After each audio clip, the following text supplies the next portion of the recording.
com ele. Quantas pessoas? 500. Não dá para você dizer que foi alucinação coletiva, que nada disso, que às vezes eu vejo aí o pessoal tentando fazer uma hipersimplificação que a ciência não corrobora. Ninguém sofre uma alucinação, 500 pessoas não sofrem um dia inteiro de uma alucinação coletiva, nem são as 3 meninas de Não é uma Fátima. não é uma aparição Não momentânea. não, é concreto, pega em mim, quebrava, cortava o pão e distribuía, servia o vinho, conversava com cada um. Foi um negócio de uma factualidade absolutamente irrefutável para eles. A prova disso, diferentemente do que diz esse livro aqui, por isso que ele é útil e inútil, porque Ele minimiza isso? ele quase que acaba com tudo. E aí você pergunta para ele com base em que? Só ilações dele. Tá. No entanto, o que aconteceu é que todos esses homens que andaram com ele, de dia e de noite, que foram chamados de apóstolos, que não significa nada grandioso. Hoje em dia você vê apóstolo Valdomiro. Na realidade, a palavra apóstolo, chiliar, significa só o menino de recado, o mensageiro, o carteiro. O cara que vai te entregar uma palavra, mas ele não é uma gradação, não é uma titularização, não é nada disso. Tanto é que Paulo não andou com Jesus e foi chamado apóstolo porque a palavra que ele trazia sobrepujava a palavra da soma de todos os apóstolos que tinham andado com Jesus. A profundidade que o cara alcançou. Então, todos eles morreram de decapitação, crucificação. O único que não morreu morte violenta pelo testemunho de que Jesus tinha ressuscitado foi João, que ficou exilado até morrer na ilha de Patmos, lá no Mar Egeu. E morreu velhinho, já com 100 anos de idade, mais ou menos. Os outros todos, Paulo teve a cabeça tirada nos dias de Nero, Pedro, segundo a tradição, foi crucificado de cabeça para baixo. Qual é o significado de ser crucificado de cabeça para baixo? Ele pediu. Ele falou, eu não sou digno de ser crucificado como meu Senhor o foi. Caramba. Me crucifiquem de cabeça para baixo. Caramba. Para não ter uma simetria que possa... Não, eu sou o cara que ele levantou o tempo todo. Eu não sou digno disso, não. E ele aqui no livro coloca em dúvida, inclusive, a ressurreição ou não? A ressurreição ele acha que foi só uma grande alegria. Foi metafórica, não? Foi metafórica, ou porque a primeira testemunha ocular da ressurreição foi Maria Madalena, de quem Jesus tinha expulsado 7 demônios. E aí ele diz, não, era uma pessoa que não tinha crédito, de confiança para ser uma testemunha. Ela deflagrou um processo vibracional de impressões e os outros queriam crer. E aí ele atribui tudo isso a uma alucinação coletiva que chega a contemplar a loucura de 500 indivíduos num dia todo, conversando com ele. E depois ele vai assunto aos céus na presença de quase 200. Ah, é? É. Acontece isso? Isso, no livro de Atos dos Apóstolos aqui está dito, né? Que enquanto Jesus falava, foi elevado às alturas e uma nuvem o encobriu dos seus olhos, lá no Monte Olival.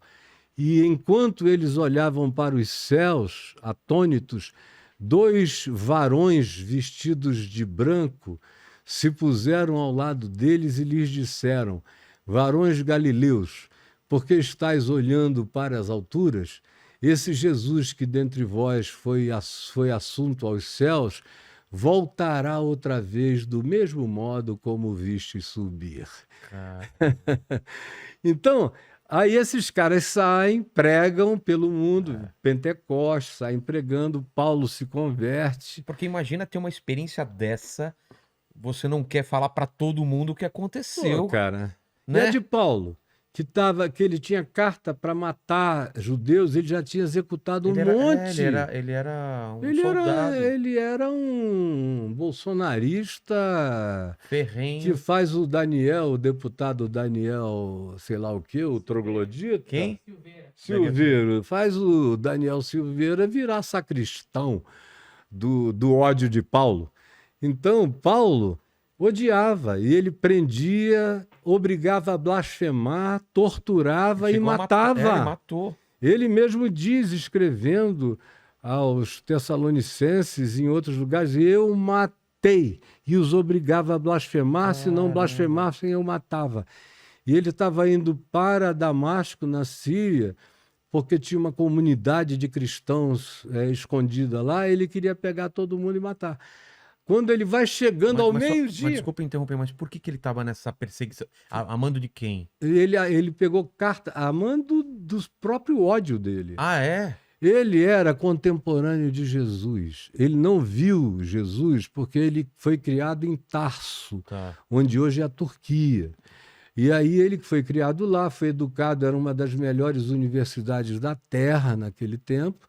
Depois ele foi ser educado no judaísmo como fariseu aos pés de Gamaliel, que era um dos maiores rabinos da época.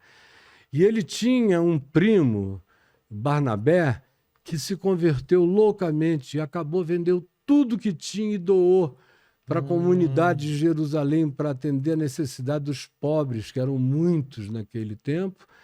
E ele ficou com muito ódio de tudo que ele ouvia de Jesus. Ele disse, esse aí é um charlatão enganando gente, eu vou acabar com essa história. Aí ele está indo para essa comunidade... Com cartas de autorização para prender, para matar, para fazer qualquer coisa. Quando ele vai indo ao meio-dia, na porta de Damasco, com uma escolta de guardas, de repente... Ele diz, uma grande luz brilhou no céu, na cara dele. O sol estava na cabeça dele. Brilhou na minha cara. E eu ouvi aquela voz que dizia, Saulo, Saulo, por que me persegues? Caramba! É muito doido, né, cara? Saulo? Saulo, não Paulo. Era o nome original dele, era Saulo, que significa o pequeno. Ele devia ser um homem de baixa estatura. Entendi. Saulo, Saulo, por que me persegues? Aí ele perguntou, quem és tu, Senhor? Aí ele disse, eu sou Jesus a quem tu persegues. Mas entra na cidade, vai até uma rua chamada Direita, procura um homem pelo nome de Simão, e ele te ensinará todas as palavras desta vida. Olha outra vez a ênfase em viver. Não, qual o significado de todas as palavras dessa vida? O que... É o Evangelho. É o Evangelho? É o Evangelho, que não tem nada a ver com doutrina nem com religião. Aprende a perdoar. Não entres em vingança pessoal.